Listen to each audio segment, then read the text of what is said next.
Hello, my name is Bill Plimpton, and I welcome you to the Plimpton Diaries. This is a bold experiment in the audience watching me make an animated feature film in a weekly diary.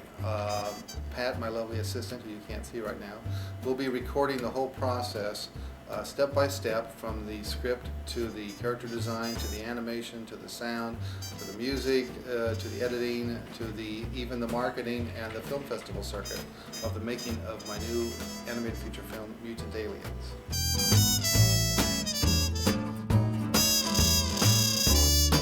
Original concept.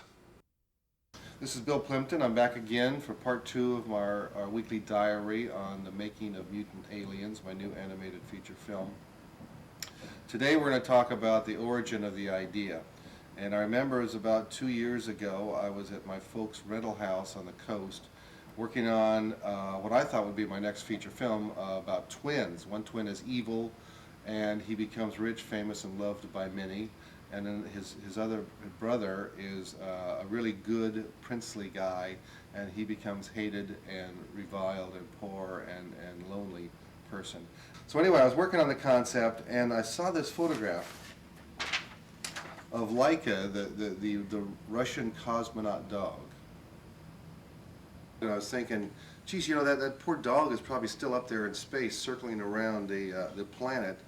And he's probably dead, of course, but there's probably a lot of other animals up there, mice and monkeys and lizards and frogs and ants and stuff. There's a whole zoo, a veritable zoo up there in space.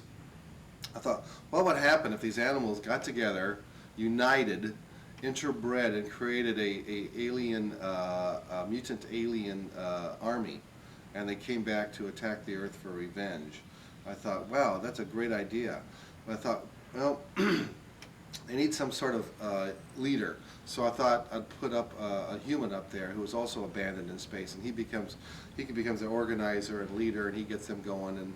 And the exciting thing about this is I get to play with these animals, which are not cute, but they're kind of vicious and ugly and violent. And I've always been afraid to do animals because I always thought they were for kids. But this time these animals are not going to be cutesy animals. They're going to be really twisted, bizarre, surreal animals. So it gives me an opportunity to play with non-human cartoon forms. So I'm very excited about it. If it's not fun, don't do it. So I abandoned the twins idea immediately because I felt that the aliens was a much more interesting idea, had more possibilities for humor, and it just seemed like a more fun idea. And I think that that's the really very important rule when you're making films. If you're not having fun, don't do it. Do something else. And in all my projects, I've always had a ball. I've always been exploring different directions, different ideas, trying to add some whimsy and some craziness to basically a wild idea. And that's why it's been fun for me, and that's why I do it. The money is not the big thing. It's the pleasure in making the film and showing the film to an audience.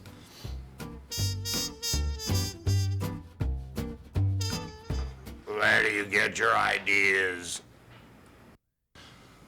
So where do I get my ideas? Well, I live in New York City, which is a pretty twisted, surreal city to begin with. I did do a little bit of drugs in the 60s and 70s, and that freed my mind up to free associate, which I think is really important. And also I carry around a little book with me. It's also my wallet, of course, but in the front I have space for ideas that I get or visions that I see. So this is my couch here, my black couch. This is where I get a lot of ideas here. I just lay around early in the morning or in the afternoon when I'm kind of groggy and let my mind wander and sort of just see where it'll go. And I come up with a lot of ideas. I always have a little sketch pad with me or notepad, and I jot down the ideas. So I recommend it for all you young artists. And I think it's really important to keep your mind receptive, to always have it available for an idea. And once you get an idea or you see something that's interesting or fascinating or different or strange, then you take that idea and you play with it. You stretch it, you distort it, you exaggerate it, you switch it around. And funny ideas will come about. Let me give you an example. I was crossing the street down by the Bowery, and there was a guys with squeegee guys who wash the windows and expect a nickel or a dime to wash your windows. And I thought, gee, that's kind of interesting thing. What would happen if you were standing on the corner and they came up to you with a tiny little squeegee and started squeegeeing your eyes? You know, how much money would you have to pay them? I mean, what do you owe them for cleaning of your eye? So after I got the idea for Mutant Aliens, it took me about 6 months to flesh out the script, and I jotted down little character sketches, joke ideas, concept ideas, you know, a little bit of dialogue, mostly though just the visuals, the kind of chase scenes and action scenes that I wanted. And instead of doing a storyboard, only a storyboard, I also put it in a book. And this is the French edition of the book called Mutantes de l'Espace. There is going to be an English edition soon, and this is basically a graphic novel of the whole storyboard, but it's a much more detailed version. And the reason there's 3 reasons I did this. One is it really helps me to redraw these characters over and over again in a defined way. It helps me really get a good feeling for the characters, for their voices, their personalities, how they react, how the backgrounds look, how the cars look, the trees. It really helps define the look of the film. 2, it's a good way to raise money. I get money for making these books, and hopefully that'll help finance the film. And 3, and probably the most important reason, it helps publicize the project. So when the film comes out, people say, hey, yeah, I saw that book. It's a really cool book. Let's go see the film. And that to me is something I haven't really been using in the past. And that's, I think, one of the problems my films haven't done as well as they should have done. So I'm be doing a lot of publicity with this documentary and with the book to help promote the film Mutant Aliens. Each of these characters will have their own personality and be kind of a twisted character. So be sure and tune in next week.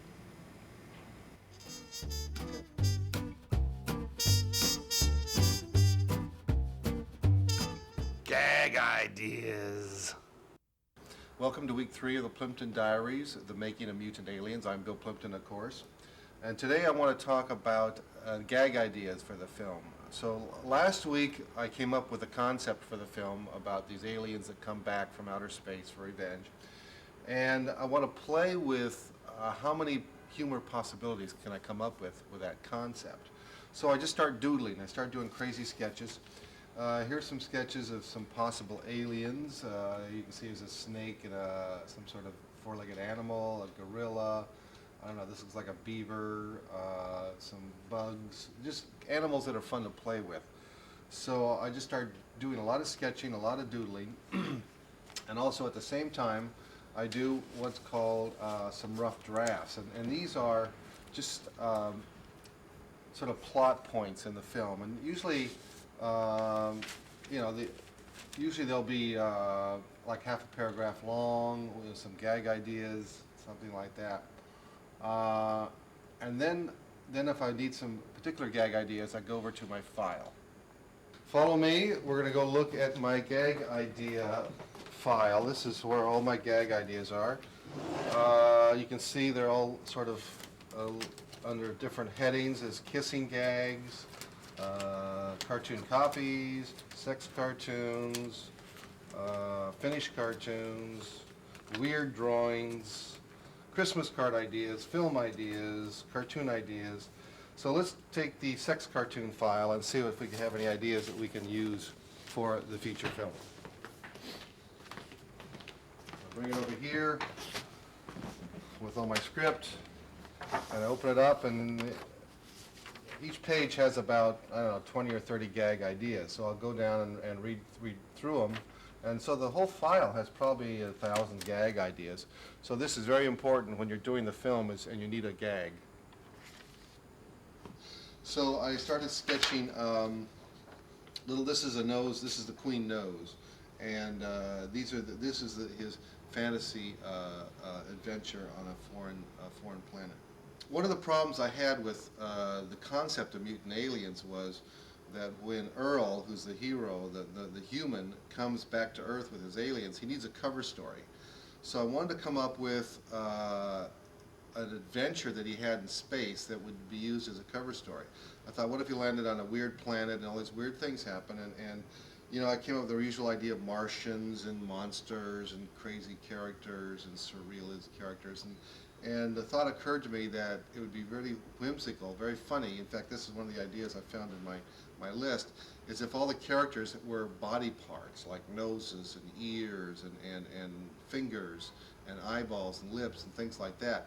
Because people like to refer to themselves a lot. The human characteristics are very important, noses and mouths and things like that. So I thought that would be a funny idea to use for his adventures in space, his cover story for what he thought people would want to hear when he returned to Earth. So please tune in next week where we'll talk about drawing and designing these characters for the film, and see you then. Oops, I'm sorry. It's the second door down. These are my gag jokes. Storyboards. Hello, I'm Bill Plimpton. Welcome to episode 4 of the Plimpton documentaries, The Making of Mutant Aliens.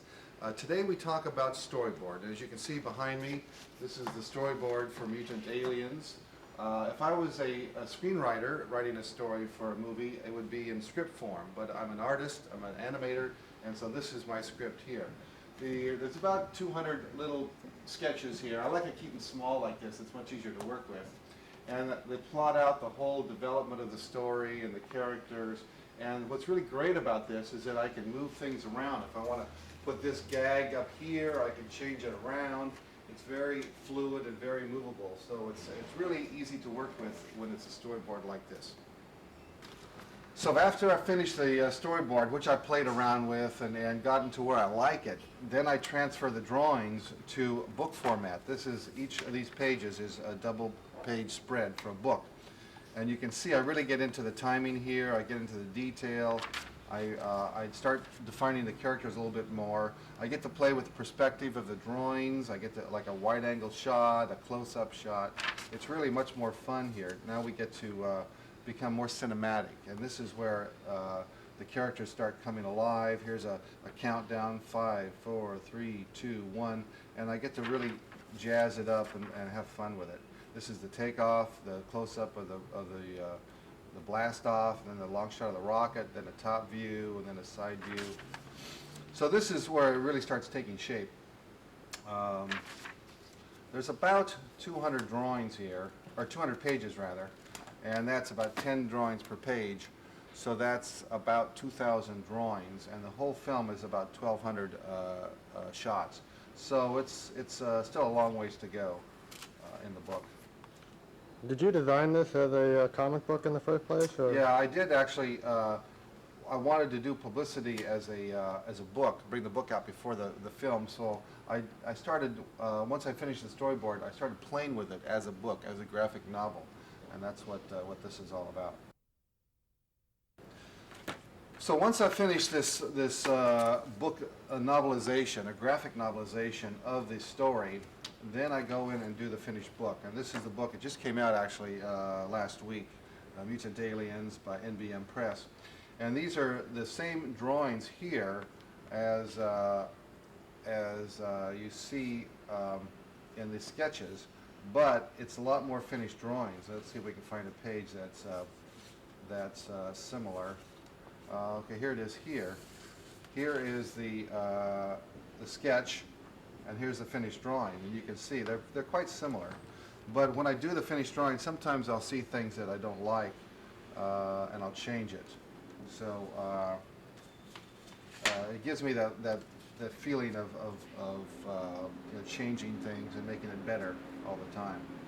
So watch for this. This will be in your bookstore. You can check it out. And also, when you see the film, then you can follow along with the book and check it out. Now, this character here, and I don't have a name for him yet. He's sort of a hybrid of a crocodile and a dinosaur. He's sort of the character I played with first, and I really liked him a lot.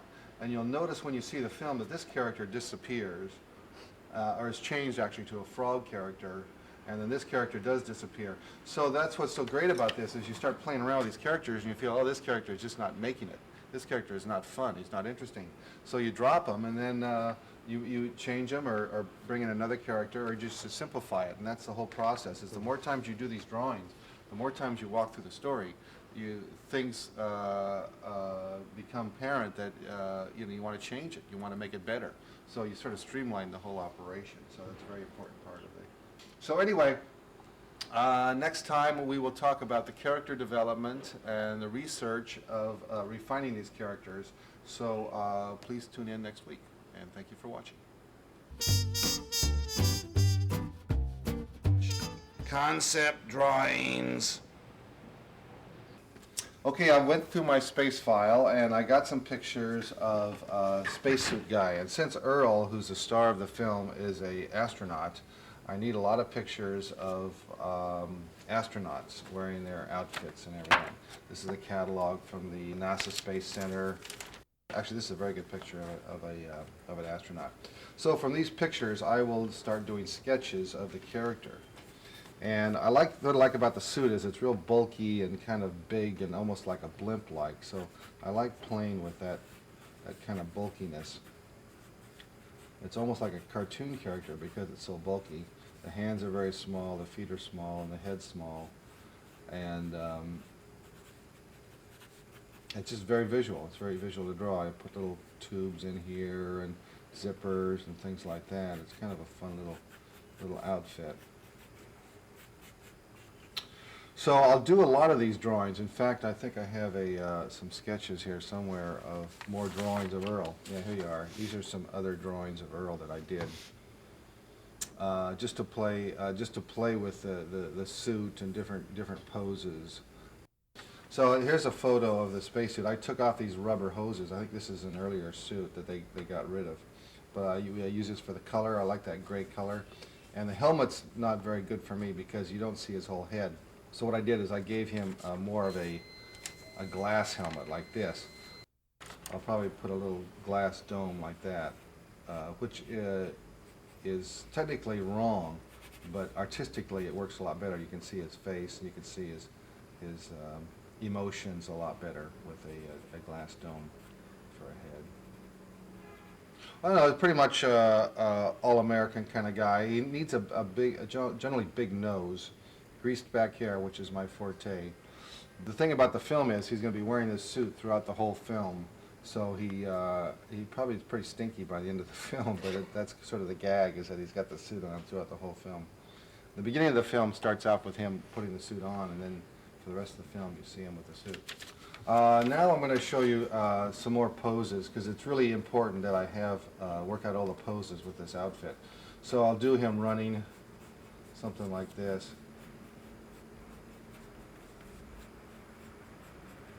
I love these small hands, tiny hands with really stubby fingers. It looks really great. And the big bulky suit is a lot of fun to work with.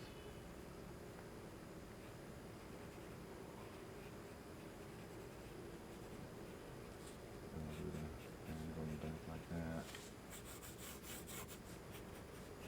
So it's almost like a child's proportions because the suit is so bulky. And you do a lot of wrinkles. The wrinkles are what makes it really cool.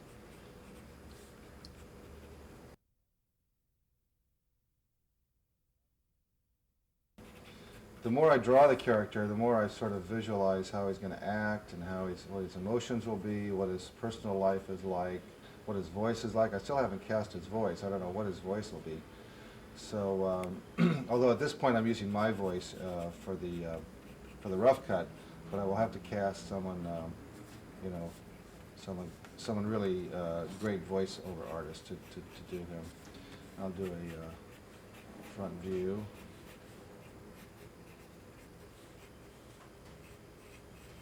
But I keep the sketches really small like this, and I think it's important for artists to keep the sketches small, because you really find a lot of interesting things when they're small like this. You discover a lot of stuff.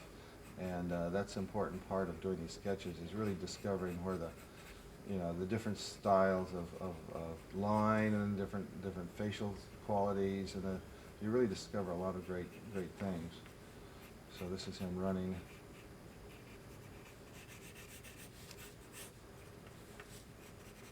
Then you guys start playing with the shadows, and that helps a lot too. So that's it. This is where I come up with the concept drawings. And what are we doing next week? We're doing character design, and this is where I'll start designing the animals, the mutant aliens themselves. So that'll be a lot of exciting adventures. So I'll see you next week. Character design. Hello, I'm Bill Plimpton. Welcome to the Plimpton Diaries. Today we're going to talk about character design. As you know, most film directors, get to sleep with their starlets, the sexy actresses that star in their films. And since I'm an animation director, I don't have that kind of opportunity. But here I got Josie, the star of the Mutant Aliens, and we just woke up. Had hot sex last night. Did you have a good time, Josie? Cute little Dickens. And as you can see, she's got really cute boobies. So we're going to go to the drawing board now and talk about character design. So here are the transition drawings from the spider to the frog. You can see I started up here with the spider. And one of the problems was there's too many legs. That was really hard to draw. And then all the hair and everything. It was a lot of detail work. So I tried it some more, trying to simplify it, and then I realized that the frog was really the best character to use with that kind of body position, body shape. So I went from the spider to the frog, and then here's some more frog drawings that I did. I wanted to try this flat sort of mouth. It's kind of cool, and this is more cartoony here, very cartoony. And actually this drawing here I liked a lot, and this drawing I liked a lot. This one, his legs were too short. This one, his head was too tall. That's funny though, I like that. I don't know what was going on with that one. This one I liked a lot. But then as I kept drawing it, and I've done pages and pages like this, it's very important. Then I started going back to the photos again, and I really realized that the frog should look more realistic for it to be successful. I love the hands here. You can see the hands, and the eyes are, really sort of sticking up above. And then I wanted to put a little throat in there. So then once I got the character design down, then you got to keep drawing it over and over again, and that's what I'm doing here. Is you keep looking at the photographs. You do it from different angles. Here's an angle here. I love this. This is a really nice head here, and you can see the nose there, and you can see how the bottom jaw is very small, and the eyes are way in front of the mouth. See how the mouth goes back here, and the eyes are way in front, and then you do a eye on the other side. And so it's that kind of stuff that makes it look real, that kind of imagery that makes it look real, that helps it really communicate. Then I put some spots on there and some spots on the legs, so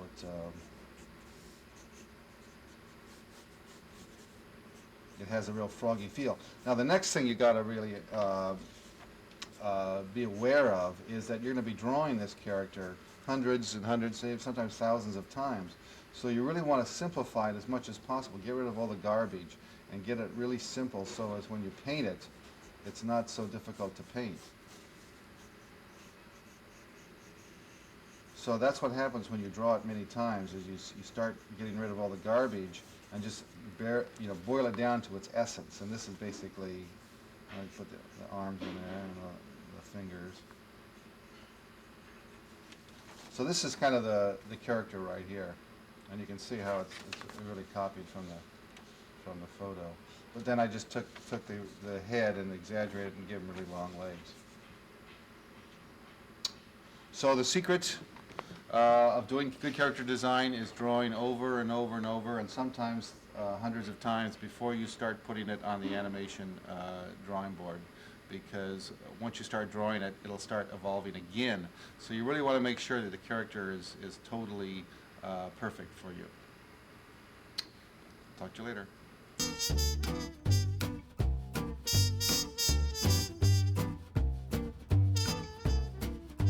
Layout. Hello, my name is Bill Plimpton. Welcome to the continuing series of the Plimpton Diaries, the making of mutant aliens. Today we're going to talk about layouts. So as I talked told you before, this is the book that I did, the graphic novel of the film Mutant Aliens. And I chose a series of drawings, here it is here, page 166, of the chase. And this is Dr. Fubar jumping in the little cart. And this is Dr. Fubar being chased by the aliens who are in another little cart. So it's kind of like a Keystone Cops chase. And they swirl back and forth between the trees, and then just another little angle. So basically it's just a chase sequence.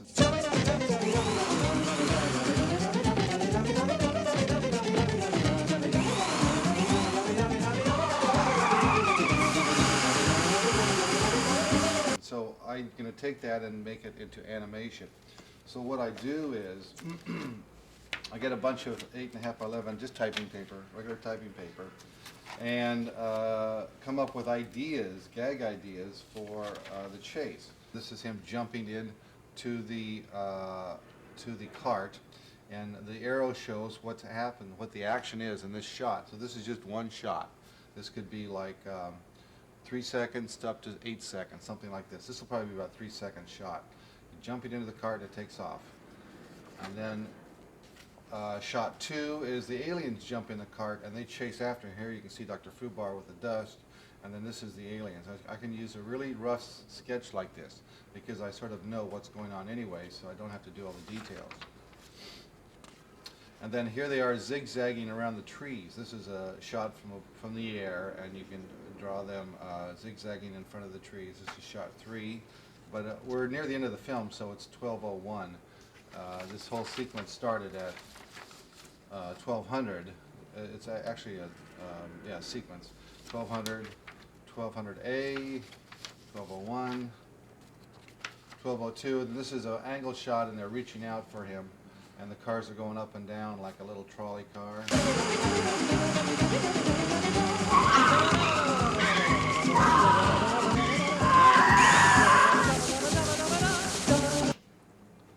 Then this is a shot from the front. Here's Dr. Fubar from the front, and they're trying to grab him with all these tongues and legs and feet and mouths and everything. So it's kind of a scary shot.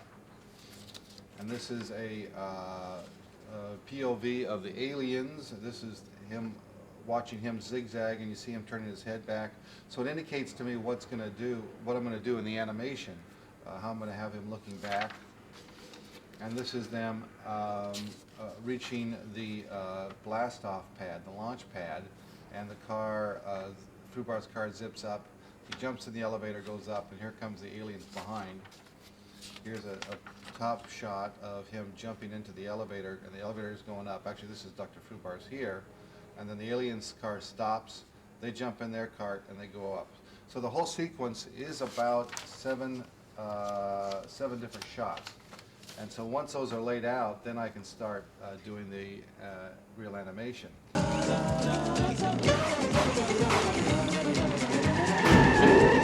And also I forgot to mention that I put notes down here in the bottom of the layouts for visual reference when I'm doing it. So as I'm at the drawing board, I'll pull out each layout, put it on my drawing board, and then I will do the animation, and then stick the layout in the scene when it's done. Figure animation. Okay, this is Bill Plimpton. More of Mutant Aliens, the Plimpton Diaries. Today we're going to do another piece of animation. This is Boris, the bad guy. Now what happens is, he's in a balloon. You saw in the earlier scene, he's in this balloon and he gets popped, and so he lands on top of the rocket launch site. This is the finished background. This is the TV camera, and I want a gun over here in the corner because he picks up a gun. So I made a little more of a detailed layout here of him landing. So first thing I got to do is draw the gun on a separate level. This is what this is here. It's almost like a AK-47 submachine gun. Those are these ones, yeah. They look good. They're good-looking guns. Little shadow underneath. So it looks like it's laying there. Okay, there's my gun for now. I need Boris to fall and land on his feet and then turn around, pick up the gun and run off. So I need to get a pose. So what I do is I usually boom, like this, and I sort of look at where my knees are, where my arms are, like that. And he turns around, sees the gun, and then you sort of reach down like this. So I'm going to try and mimic this. This is what all animators have to do. They have to act, be able to act. So he lands here, looks, turns ahead, sort of raises his butt, and reaches over for the gun. That's what he's going to be doing. So I'm going to replace this background with a more see-through background because it's easier to animate with. This is the same background. And then this is my sort of rough animation. I'll probably have his legs come down like this. Then he turns and looks, sees the gun. And then he gets up and reaches for the gun. Like that. There's his head there. And then he runs off with the gun to the side. It's really good to keep it loose like this because it's easier to design a character when it's loose like that. So it's 1, 2, 3, 4, 5. Those are the main drawings. So here he is. Here's his feet coming down. Feet are very hard to draw. You should look at a lot of people's feet because shoes are very hard to draw. I like to keep them small too. So something like that. That's him coming down. Here's the shadow. That's V1. And then V2, the shadow gets bigger.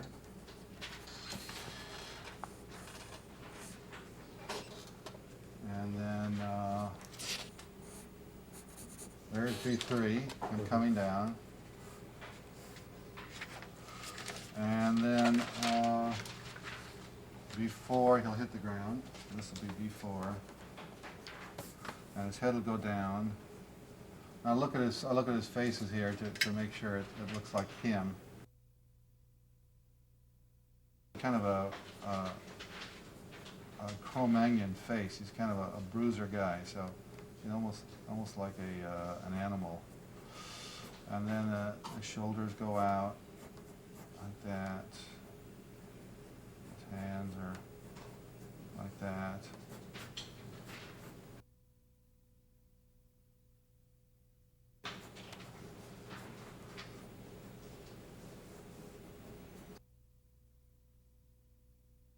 And his knees are out there like that. And I'll put his feet in here.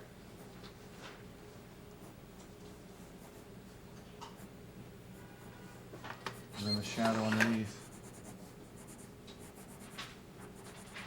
Actually, I don't think that shadow's going to match, so I have to move the shadow.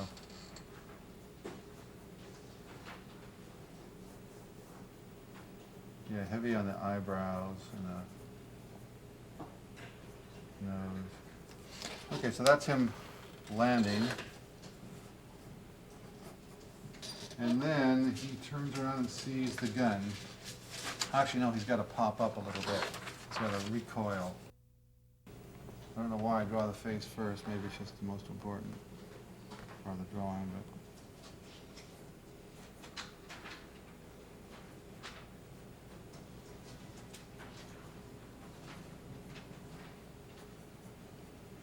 So now I keep the hands the same place, so I just retrace the hands.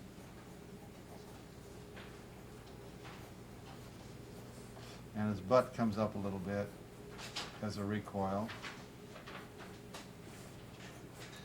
So here he is sort of bouncing back from the fall. Actually, you know what, I should put some stuff flying here because when he lands there's all this dust and dirt that flies all over the place. And a lot of shadow here, a lot of heavy shadow. And then number 4, the dirt kind of flies off a little bit. Okay, now it's time for him to spot the gun. So here he is landing, boom, it pops up.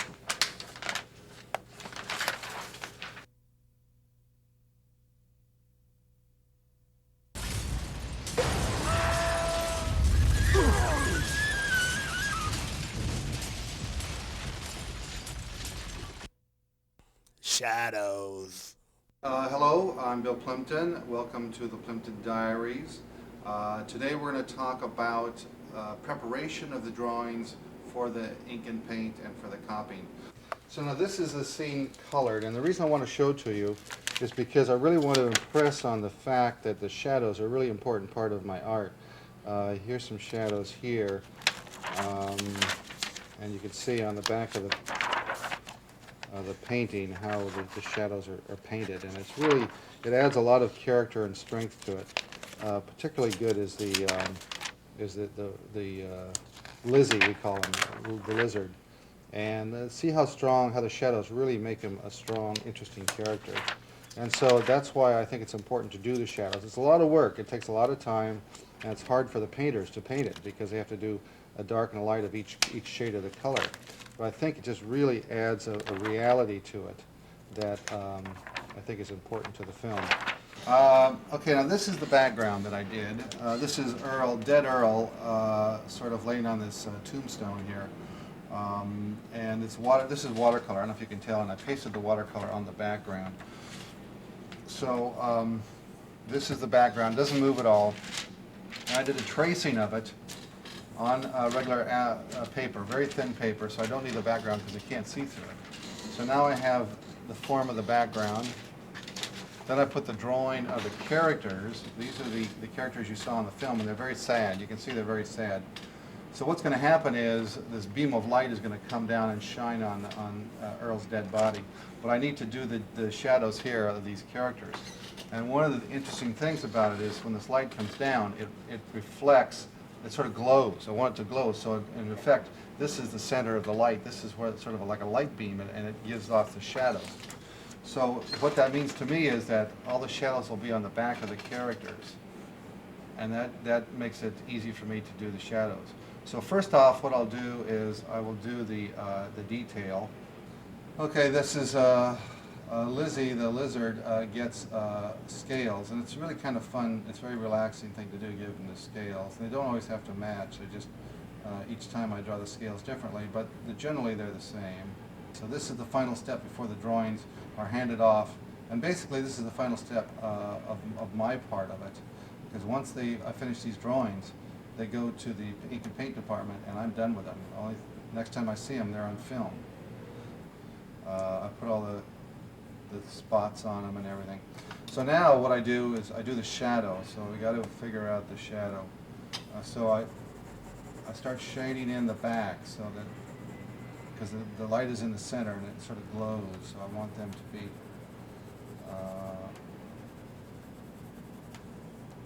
to reflect that light that's glowing on them. And so the characters in front will be pretty much in silhouette because the light is in front of them. So it's something like that. It's pretty sloppy. As you can see, it's really kind of a sloppy business doing these shadows. But when you do the color of the paint in there, it sort of works well, and it has a nice texture. I really like it a lot. I like the handmade kind of feel, the feeling that it's done by hand, and it's almost like an old master's drawing. I like that sort of cross-hatching. And okay, there it is. I'll put some shadows out here because the light is glowing. Turn this off here. You can see there's the, I don't know if you can see that or not, but there's the dead Earl, and so you get an idea of where the shadows go. And see how they're sort of going out, they're floating out. That's from the light. Actually, that should go more like that.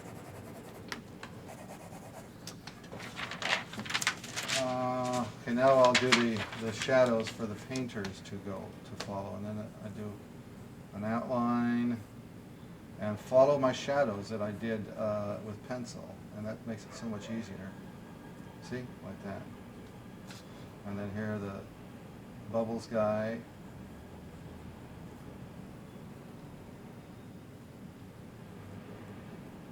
Do the feet. Then I gotta do some lines. Now some of the old animators, the Disney animators, do this in blue line. I don't really see the point in it. I like doing it in pencil. But a lot of people are used to this in blue line. But it gives you a lot of texture or a lot of reality. It makes it look real, and that's what I like about it. I think shading, although it really is a time-consuming process, is a very important part of the animation process. See, so on the back, all you can see are the shadows, and so this is what the artist will use to do the shadows, and then this is what it looks like. This is what they're Xerox in the front. Okay, that's it for today.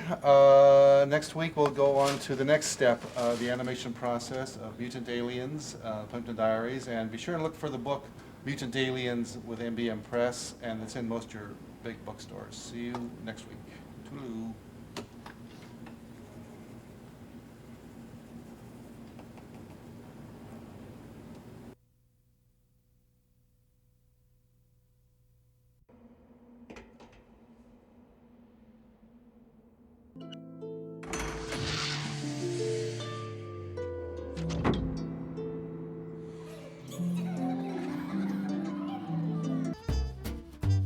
Painting.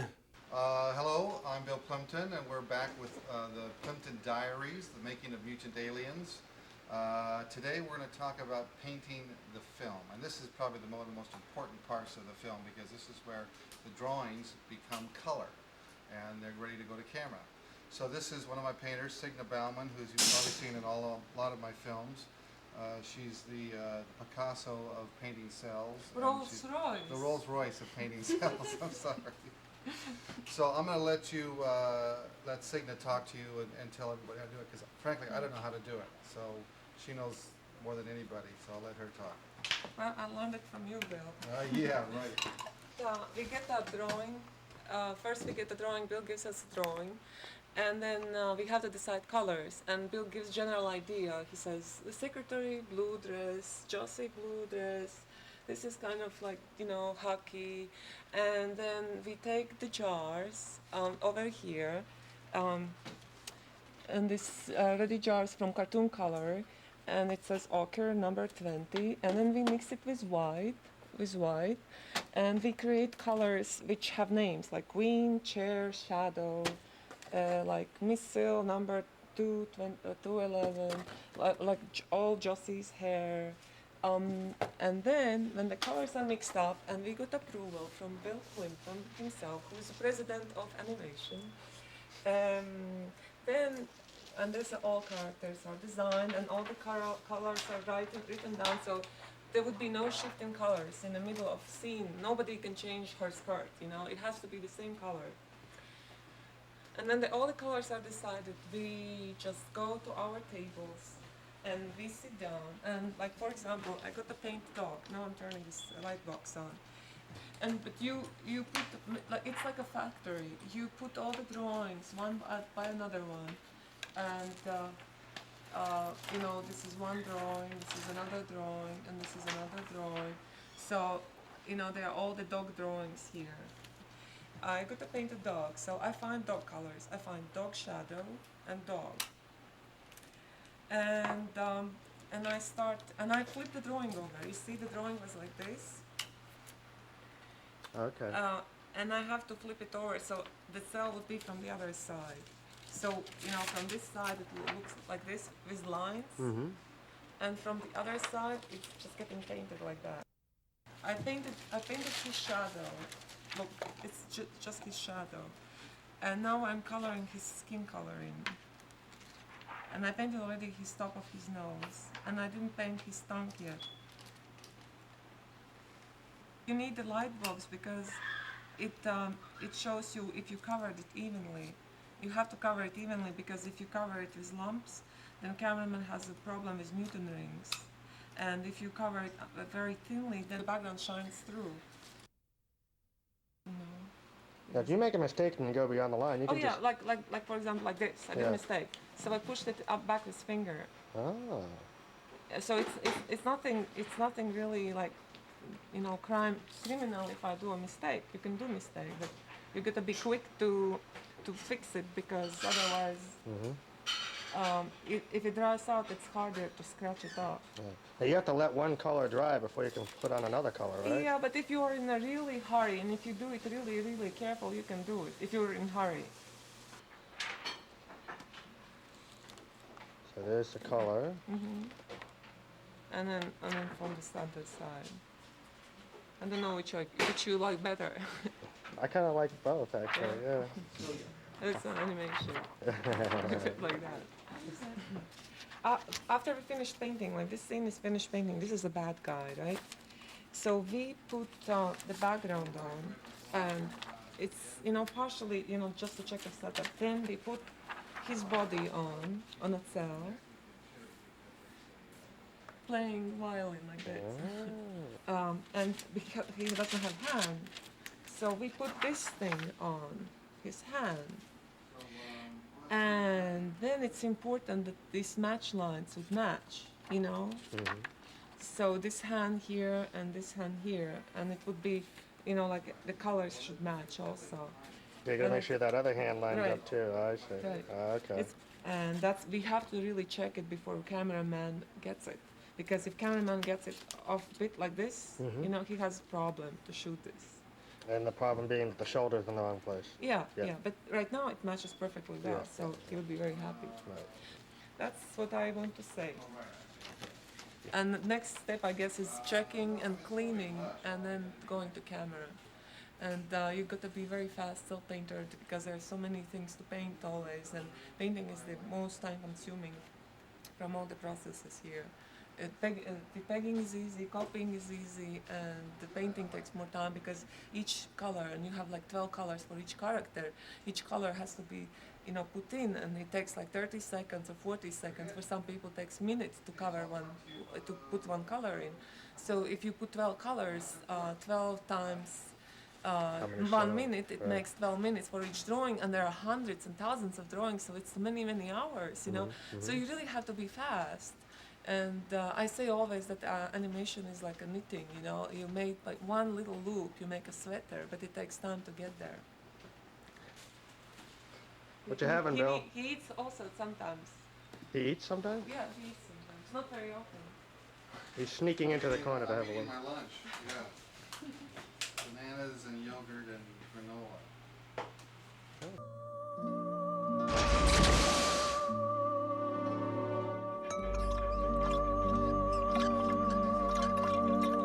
And you, Dr. Frubar, could have been a human being if only you'd put people before profits.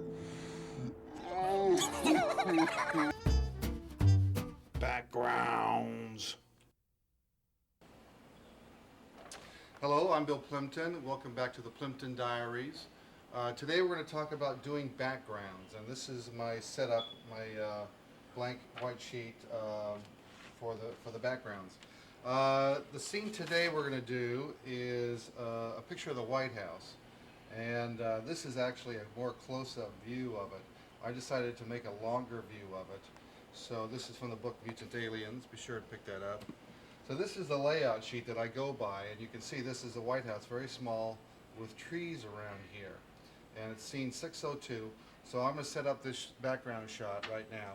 So what I did, I went to a model shop and picked up a White House, plastic replica White House. And the next I got to put the, you can see, I wanted to put some trees there. So what I did, I made some little, these are train set trees, if you ever model trains. And then put some sticks in them and then put some clay around them. So they can just stick in like that. Now you'll notice I sprayed them white, and there's a good reason for that, is because when I take a picture of it, if they're too dark, they'll turn black and you won't be able to see the texture of the tree. So when you paint them white, the texture is a little more visible. So that's why I do that. Another trick I like to do is do some foreshortening, which is basically just taking perspective and playing with perspective.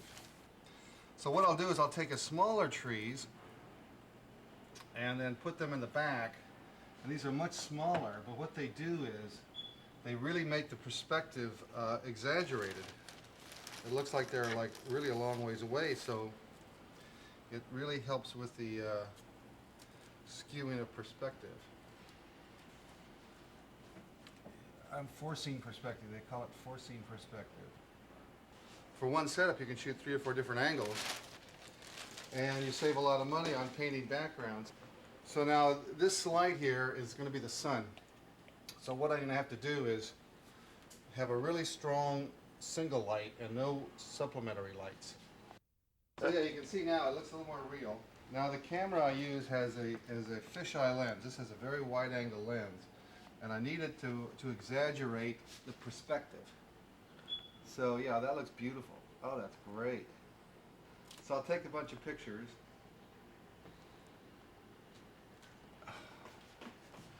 Yeah, you got to keep it low to give it a realistic look. Okay, we took the film, it's black and white film by the way, to the lab, and we had contact sheets made. So this is the contact sheet from the White House series. And so these are the photographs of the White House that we took, and I circled, you can see I circled in red the prints I want made. So this is the one I selected right here. So I took this to the negatives to the lab, and they printed this shot up.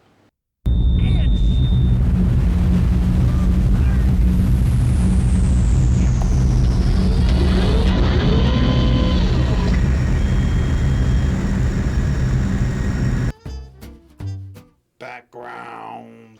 This is the shot that I get back from the lab. Actually, I've already started painting. You can see it's black and white. In fact, here's the back. Here's my kitchen here, and there's the seamless white background. And so this is the White House here. And these are my little trees that I planted, and I painted little blobs of paint on them. So what I'm going to do today for you is to paint in the sky. Here's a background I finished. I left the sky blank because what I'll do is I'll cut out the trees and then put different backgrounds on here. I can do a dark sky or a light sky or a sunny sky. But this is, again, a car. This is the car I use. It's a model car, and I really distorted the perspective. That's what the fisheye lens does. Then I painted the shadows, and actually the shadows were pretty much on the trees already. But I like to really exaggerate the shadows here. So it's all the gray is almost the same value, and it looks really nice. Here's some other backgrounds. This is actually this is a soap dispenser bottle, a large soap dispenser bottle, and I put some cones underneath it for the jets. And then this is a model train bridge that I found in a hobby shop, and I use that for the tower. Then you can see I painted the yellow in the background and the green for the grass, but all the shadows look really real because they're photographed models. And here's a little wooden model that one of my assistants made, and I painted the background. It has a nice sort of texture to it that I like. Then here is a mountain where the observatory is on, and actually I can show you that mountain. Why don't you follow me? Yeah. In fact, this is the model for the rocket ship. Here, you can see it's a, what do you call this? Bleach. It's a bleach bottle. And I put a little nose cone. I just took out the front and put a little nose cone on it. And that's the ad ship. That's the ad ship, exactly. And then this is a little paper mache mountain that I made, and this is it photographed and painted. You can see it's. Then I put the little telescope on top, the observatory, and this is actually I got this from the Sundance Film Festival. This is that snow thing they did, and I sprayed it. So you got to be resourceful. But these look really good. They're very, very powerful and very dramatic, and I like the look. When you paint them, they really look very nice.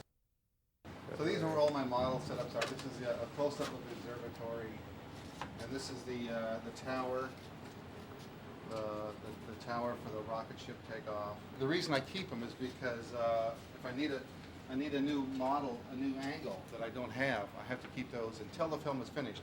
Then I can throw this junk away, but until then I need it. I need the stuff here. I use oil paint. And the reason why I use oil paint is because it has a nice consistency and you can really get some good colors. And what color do I want to do the sky? So I have my oils here. These are my oil paints.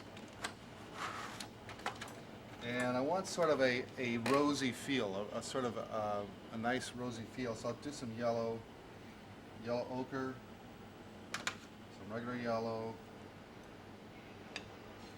Well, they're natural colors. I want natural colors. Let me get a brush. Well, I mean, like this grass will not be the same as the other grass. I don't want all the grass to be identical. I want different shades of grass. From one shot to the next, I want it to change. because it's more interesting that way. Okay, here's I got white. I've already done the grass and the White House. I just put a nice little color of white, sort of amber, mostly white though, for the White House.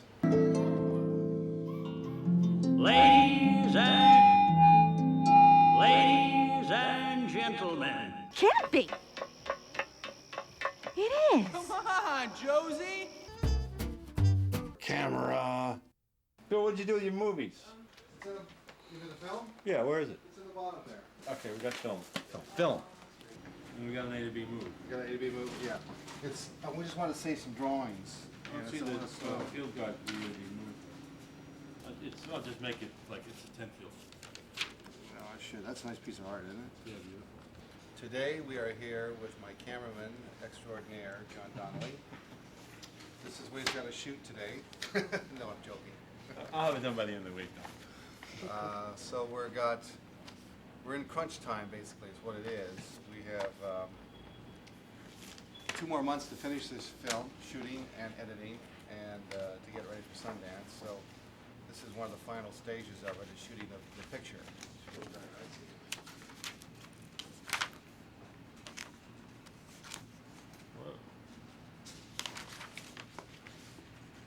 Okay, Bill, this one looks like a kind of a snap zoom here. We got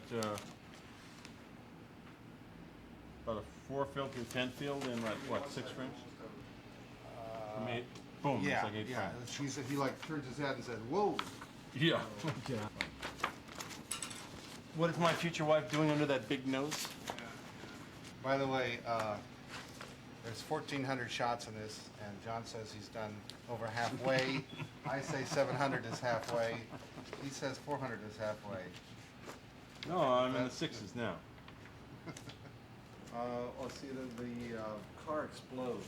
Oh, okay. I want we the got these flare. I want flames. the flare a little bit, and when it explodes, I want the flare and jump around. It's quickie. They're like hot, hot, hot. Well, white. Almost a white. Should we Almost do? a white, yeah. Should we do a fade to white? A long one? Can you just overexpose it? I can. You want to Yeah. just snap it into the overswing? Yeah, just snap it and then fade, You got a pencil there? fade to normal after about a second. Back to normal. Yeah. What about you bringing your time-lapse camera in here and shooting me animated? We can run that over between the credits, closing credits. That's a really good idea. Yeah. I'm You getting just that set camera back, actually. Oh, good. Just set it up and I'll just we do it for a day or something, or maybe 2 or 3 hours. Just me Oh, drawing. we'll set it up and it's on automatic. Yeah. So you don't have to be here. Hopefully. Don't have to be here at all, and we can set it up and let it run for a couple of days. It's on Yeah. the job site now, but it's coming on. Okay, great.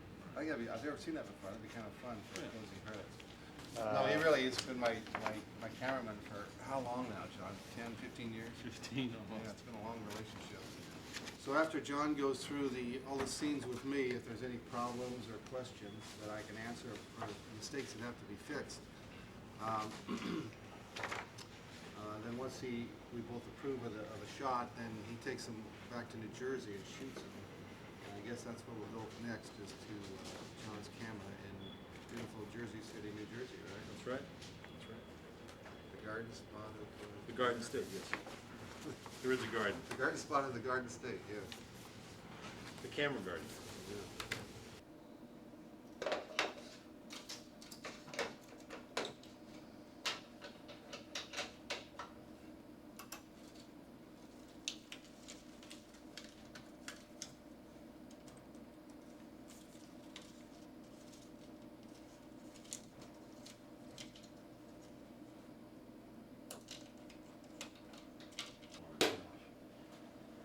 And here's a lamp house, so you can project the reticle down if you want to frame things up.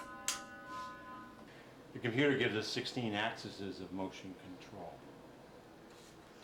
This will be roll 17. But it's still good for the video guy to show all the different steps between white and black. There's 19 steps in that. You know, good transfer should show most of them. And shoot the snake. Hey, I got a quick question for you. I got a scene here, 768, and the president is standing next to a guy with a loaded pistol ready to fire. And there's a close-up, and it pulls out, or does it push in? It's A to B, but you didn't mark A and B. I don't know. You want to go in or out of it? This will be the end of the shot. I'll see all of them then. And then there we go. Mm-hmm.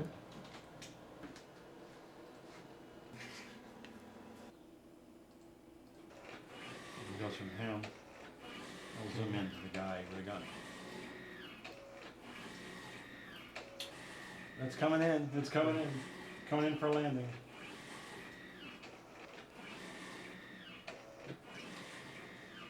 All that heart palpitating action. All right, take two.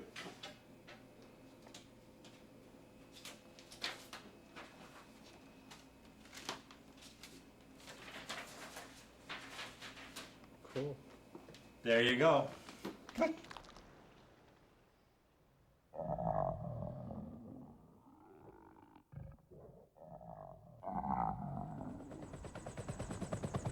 Daddy, who are those monsters? Come on, Josie, we gotta get out of here. You introduce me. I know you're out there, Dr. F. Music. Today we're going to talk about music, doing the music for Mutant Aliens. This is the house of Hank Bones. We're out here in beautiful Brooklyn. I'm not going to give you the address because I don't want you storming it. Anyway, this is where his studio is. So we're going to go inside and do some of the music for Mutant Aliens. I've come out here about 2 or 3 times this year doing some music, so this hopefully will be the last time that we do the final music. So let's go on inside. This is the inner sanctum here. This is Hank Bones, the music producer and musician, and this is Maureen McKillen, the music writer and musician, and they're working together on the music. So we're basically doing the last few songs of the film. I'm making something up. That's all I'm doing. Making it up.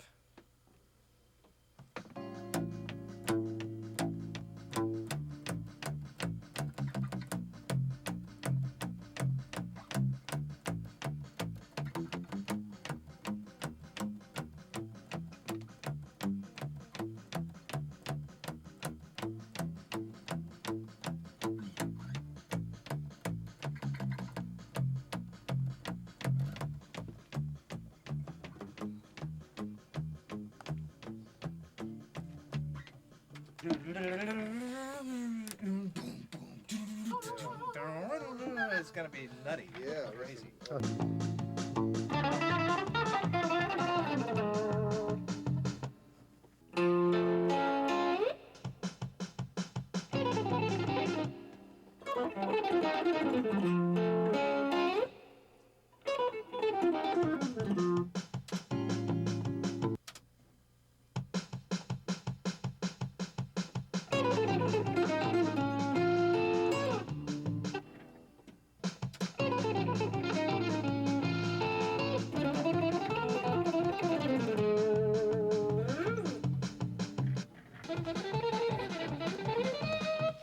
See you later, Anthony. I'll see you.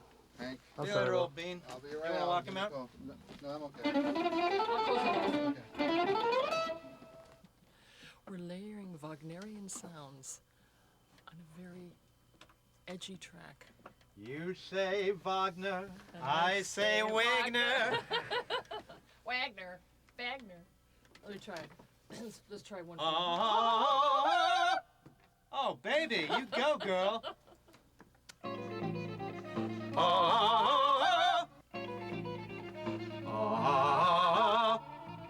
Da, da, da. Da, da, da, da, da. Yeah, That's not ugly. sweet, not jingle. Ugly. Okay. Okay, let's take this again. There's not much call for ugly, is there? There is here. Da, da, da.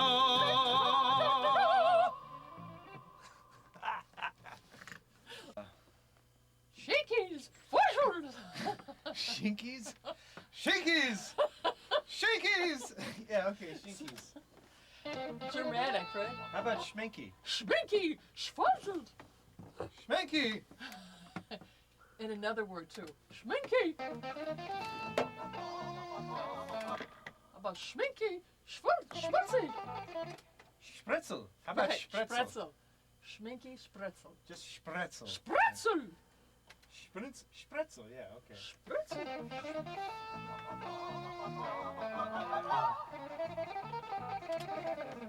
Spritzel! Spritzel!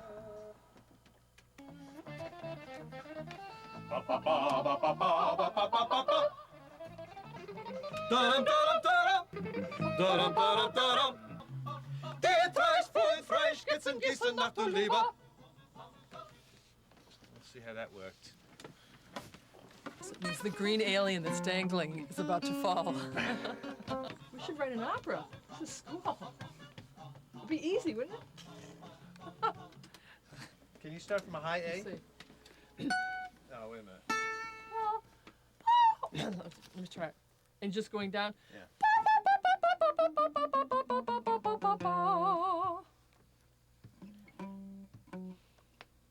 I gotta back up.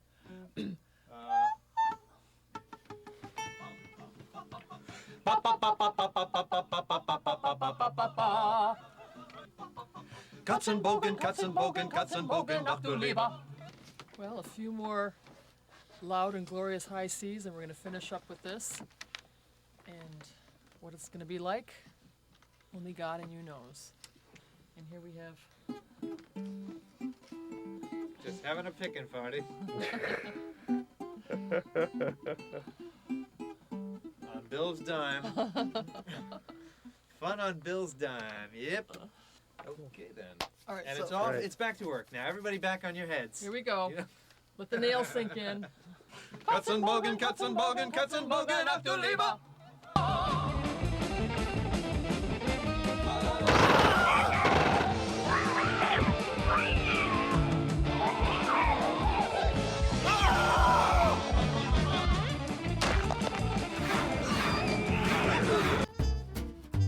Voices. Hello, this is Bill Plimpton. We're at Full House, and Phil Lee is our engineer. We're doing the voiceovers, actually the voices from Mutant Aliens, and we're now looking at the forecast. Here we go. You got it, Phil. So we got a full day ahead of us. Lots of voices, lots of characters. Are you ready, Kevin? I am, sir, don't you know? Oops. Okay, this is shot 336A, take 4. That's blasphemy! He's the devil! Do it again. Give us one more for take 4, and careful of the blasphemy. We got a little bit of a pop, please. That's blasphemy! He's the devil! Can you give me a little more of a southern twang on that, Kevin? That's blasphemy! There you go, there you go. Yep. And this is take 5 for 336A. That's blasphemy! He's the devil! One more take. Once more. That's blasphemy! He's the devil! There you go, that's it. Great. Was that take 4 or? That was 5B. The devil! Okay, yeah, I like that one. Okey doke, is that it, John? I think that's it on the preacher, yeah. Okay, let's see, Matt, Matt, you were here first, so let's get you, Thank you very much, let me get your check here. It was fun. I just need to release. That's blasphemy! Daddy, Daddy! He's the devil!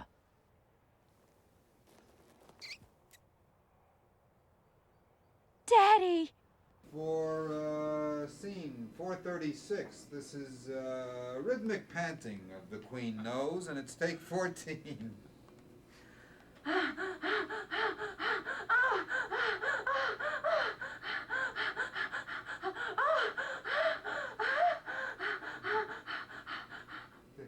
I'm sorry, now you can moan.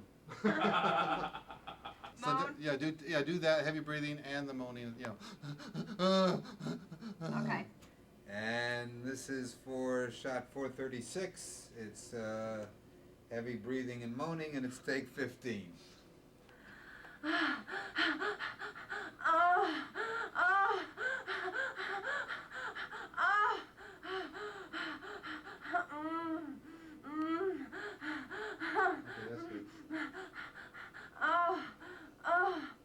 Very good. Very good. Very good. You feeling better? Let's just start off with a countdown. Yeah, that's a good one. Thank you all very much. Thank you, Susie. Thanks, Did you get a Bill. videotape? No. Did you get a check? No. You signed the contract though, right? Yeah. Yeah, I can have her release.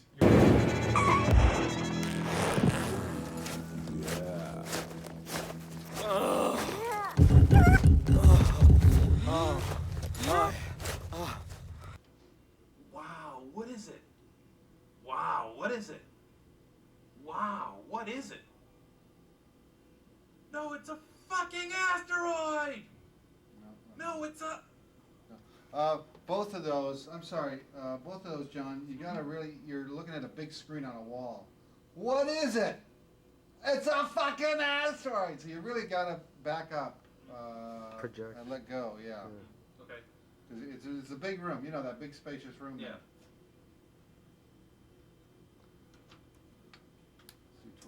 This is take 30 for worker number 1 and for shot 194. Wow, what is it? Wow, what is it? Wow, what is it? Wow, what is it? No, it's a fucking asteroid! No, it's a fucking asteroid!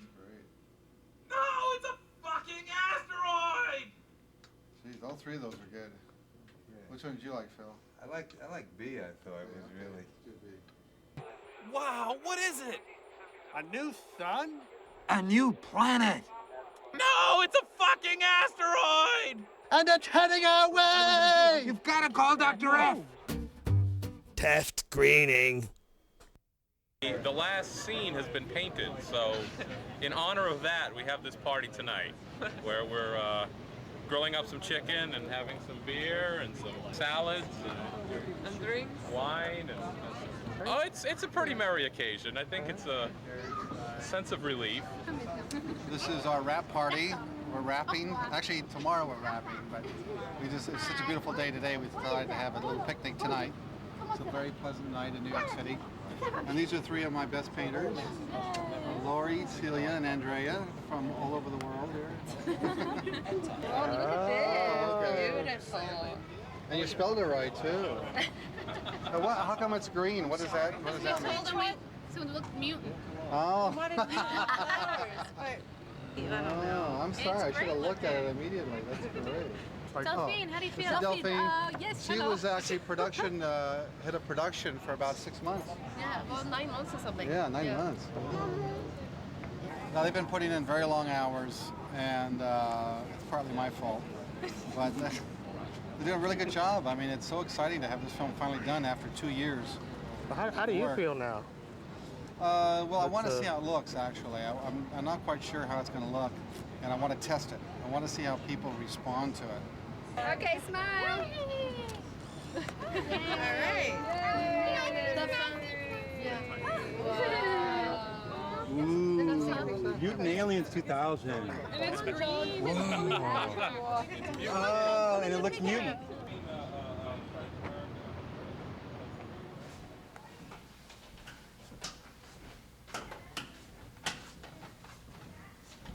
You nervous? Preview time. No. I just, it's just a drudgery that has to be done for the film. It's an important part. Signa, what did you do to your hair? What do you mean? Oh, jeez, I thought you cut it off. How you doing? Good to see you. Yeah. Thanks for coming. Your two guys are here. Oh, yeah? Yeah. Hey. And I think that previewing the film is a very important part of making an animated film. This is, I think, my third test audience. And it's a really important part of getting feedback from the audience so I know what jokes are working and what's not working, where it's boring, that sort of stuff. So I'll turn it on, and after the film, we'll see what you guys think of it. Okay.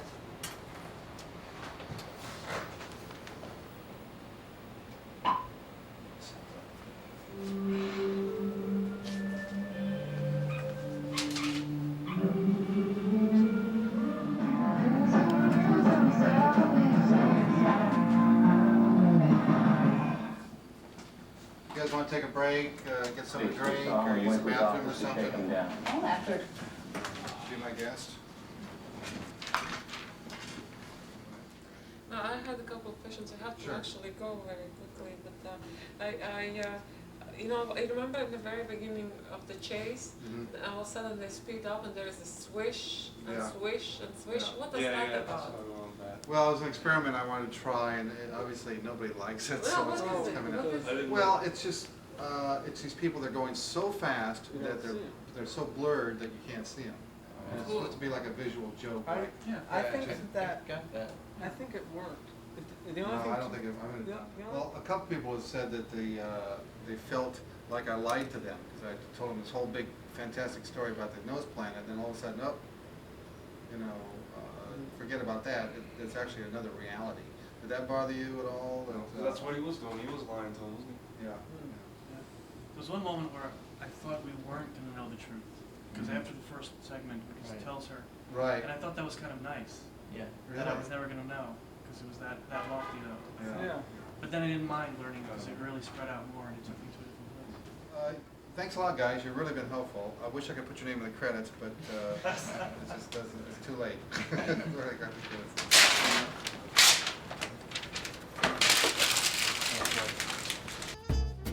Pre-publicity. So anyway, I was here calling somebody on the phone. I was yelling at him for not returning my betas back. John, you asshole! You told me you returned my betas. You never did. I want them back right now. I was really angry, and I hung up like that. I was like fuming around, and then the phone rings, and I thought it was him calling back. I said, "Yeah, what do you want?" And they said, "Oh, by the way, your film got into Sundance. You're in the midnight show." And I go,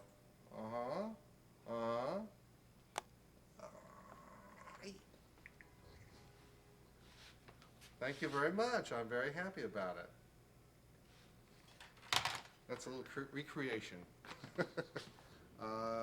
This is pre-publicity. And we have Andrea here who helps with the computer while John is gone. And what we did is we made a little trailer for the film and we put it on the internet. It's already on Adam Films. So Adam Films, you can look at the trailer. Also, what else we've been doing, we made, Andrea actually made this. This is an ad that's going to be in the Sundance Film Festival catalog. And it promotes the film, and Adam Films is one of the sponsors of the ad, and it shows the screening for the film. Also, this is something that Andrea made up. This is a flyer. We're going to hand out flyers to everybody. Actually, it's going to be more like a postcard. It's going to be, yeah, it's a little small. So we can mail it to people and also hand it out to people. And on the back, we'll have the screening times for the world premiere. I don't know if you can see that or not. At the Egyptian at January 24th, and Thursday, January 25th at the Village 3, Holiday Village 3. And then I'm doing a book signing for the Mutant Alien book at Dolly's bookstore the next day. So this gives everybody who's at Sundance the basic information on how to partake in the Mutant Alien experience. Also, another thing we came up with is we're going to do little keychain viewers. It's a little viewer, you put it at the light, but you sort of associate these things with French postcards, real sexy, scandalous stuff. So we chose some scenes from the film that have a little bit of nudity and a little bit of violence, and it's really sort of outrageous kind of stuff. So people will collect these and try and get the whole set of each scene. That's the point anyway. We're going to do about 200 of these and hand them out to special people only. Celebrities, distributors, press, people that are really important to the success of the film. So that's what we have planned for pre-publicity for the film, mostly for Sundance, but also we can use these for other film festivals too if they're successful. If it plays in Berlin or some famous European festival like Annecy, we will definitely use the... This is a hat John Holderried made this for me. It's a one-shot hat. And then we have this sweatshirt that everybody who goes to Sundance gets a free sweatshirt, a mutant alien sweatshirt. So this will help hopefully create the buzz for the films. Everybody will be talking about it and want to go see it and want to see it in movie theaters. You become quite the marketer here. Well, you got to. Marketing is an important part of the process. And then here's this is the invitation for the book party, for the book signing. We'll be handing these out too around Main Street so people can check out the book signing. It's almost like you're getting ready for a party or something, like a carnival atmosphere Well, it's more or like something. a war, an attack, an invasion of Park City, Utah. That's what it is more likely. Festival.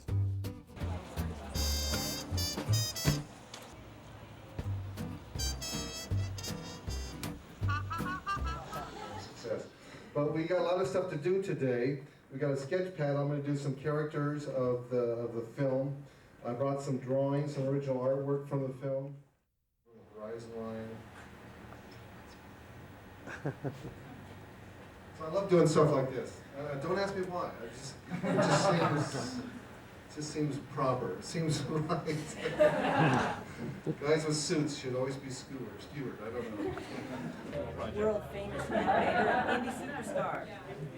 Here at Sundance at the Adam Lab. Well, here we are. This is very exciting. This is Sydney, my producer's rep from Holland, and my artist back here, and we're going to the Adam Film Party.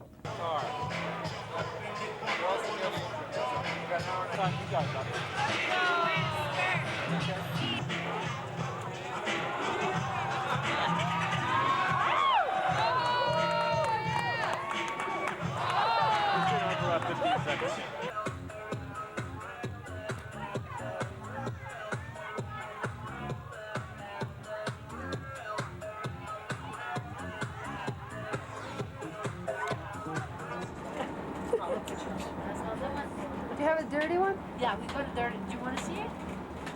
Try to see if it... I want the one that my music is on. Oh, this one. Sí, es cojones. Is that the animal? Can I see it? Can I see it? It's dirty. Oh my god. Hey, wait. Isn't that the... But I don't guess this one. No, keep it if you like. What's this guy doing? I don't get it. Does it need to be Yeah, explained? it does. There's one more. Oh my god, this is hilarious. Oh my god. Do this. Oh my god. Oh my god, it works. Look. Frame it. Yeah. That's amazing.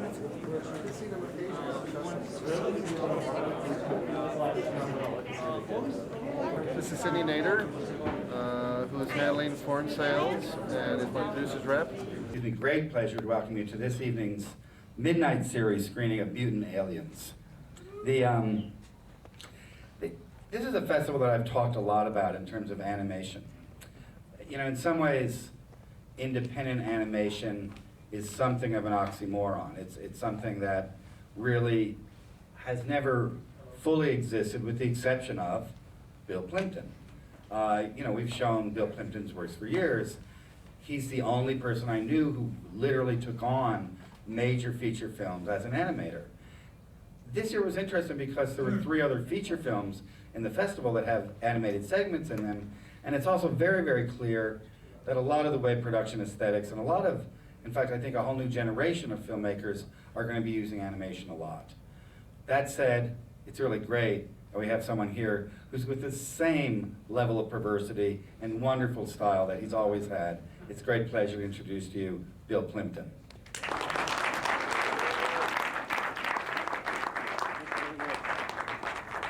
Wow, what an honor to be introduced by Jeffrey Gilmore. That's the best. This is much better screen than last night. The last night was so depressing. People recognize that. Yeah, it was really terrific. Yeah. So do you have to be a cute girl to work in your studio? Well, they're all young students. I don't know. Women are just better artists than guys. There you I don't go. know why. But That is. made up.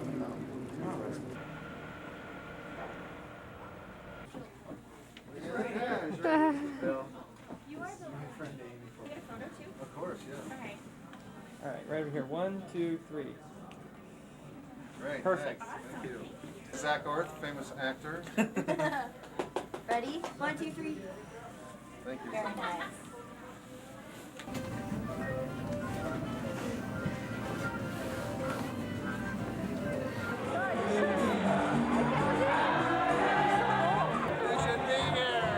See all this Brazilian music.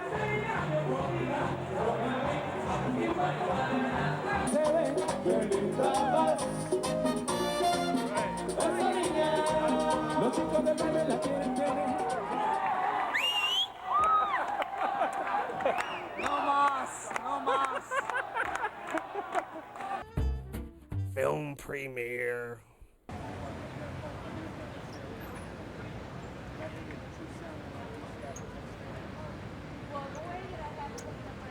My name is Bill Plimpton, and this is Allie, the alligator from Mutant Aliens. We're here at Kim's Video to promote Mutant Aliens, the movie. And this is Allie, the alligator. And he's really nice. He doesn't hurt people, does he? No, he doesn't hurt people. He's soft. Look, he's very soft and friendly. And he likes love. He needs love. We all need love. Be careful now. He's very sensitive. Don't be too sensitive. Mutant Aliens, the movie? Mixing with the people, you know. I go there. Really getting people excited about it. They don't have this. You better be careful. A dog is coming. Oh, here comes a dog. Yeah, he's gonna pee on you. Yes, I have to gauge at people when they come by if they're my audience or not. Like if it's older people or really young kids, I know it's not my audience. So also if they're a little outrageous, you know. Mutant Aliens, a movie. Like this guy, very outrageous. He definitely gets a card. So I sort of look at him and say, would they be my audience? And thank you. Oh my God, this guy's got a death wish. Mutant Aliens, a movie. What's this? Very weird. It's an animated film. Oh. This is the star of the film right here. Hello. Okay. Very good. Thanks a lot. Tell me if you like it. Thanks, man. You bet. Come to the screening. There's a big party afterwards. There? I died. I'm stepping on his tail. You're saying yes. On his tail. Oh, strawberries in plastic. Oh, you have to take it out of the plastic. Hi. Mutant Aliens, a movie. Check it out.